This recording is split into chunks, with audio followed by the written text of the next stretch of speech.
Rəşid Abdullayev adına 2 saylı tam orta məktəbin 5 sinif şagirdi Quliyeva Əsma Nuran. Mənim təqdim edəcəyim kitabın adı Carlo Collodi'nin Pinokyo kitabıdır. Artıq mən bu kitabı oxuyub bitirmişəm.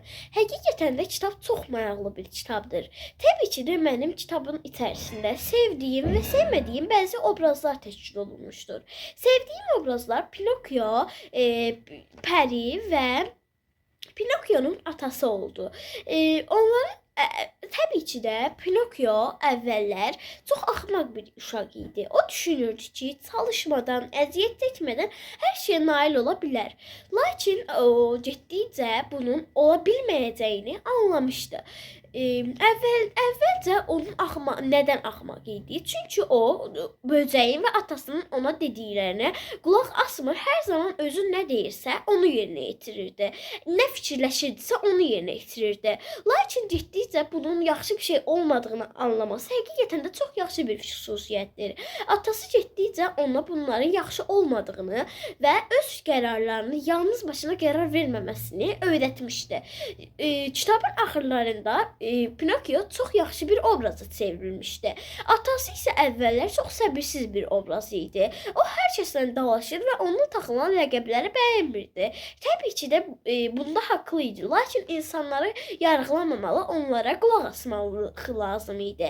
Pəri isə kitabın əvvəlindən bəri çox yaxşı bir obraz idi. Həqiqətən də onu çox bəyəndim. O çox xeyirxah bir obraz idi.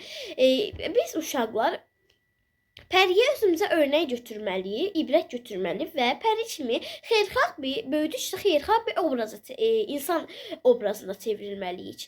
Həqiqətən də kitab çox maraqlı idi. Amma sevdiyim qədər sevmədiyim obrazlar da kitabı təşkil edirdi. Sevmədiyim obrazlar isə tülkü və pişik idi. Tülkü çox qəddar bir obraz idi, yəni heyvan idi. O Pinokyonun cibindəki son pulları oğurlamışdı və hətta Pinokyonun bundan xəbəri bile olmadan uğurlamışdı. O Pinokyonu anlatmıştı ki, eğer bir ağac əksəm, və pulları o ağacdan çoxlu pul çıxacağını Pinokyonu inandırmışdı. Pinokyonun əsas axmaqlığı oradaydı ki, buna inanmışdı. Əslində bunun gerçək dışı olmadığını Pinokyo bilirdi. Lakin sadəcə özünü inandırırdı. Əslində Pinokyo əvvəllər atasına çox hörmətsizlik edən bir uşaq idi. Atasının ona etdiyi fədakarlıqlara baxmayaraq atasının sözündən çıxır, ona çox pis davranırdı. Bu çox pis bir xüsusiyyətdir. Biz bunu etməməliyik. Artıq mən bu kitabı oxuyub bitirmişəm. Həqiqətən kitab çox maraqlı idi. Tövsiyə edirəm ki, siz də bu kitabı oxuyasınız. Sağ olun.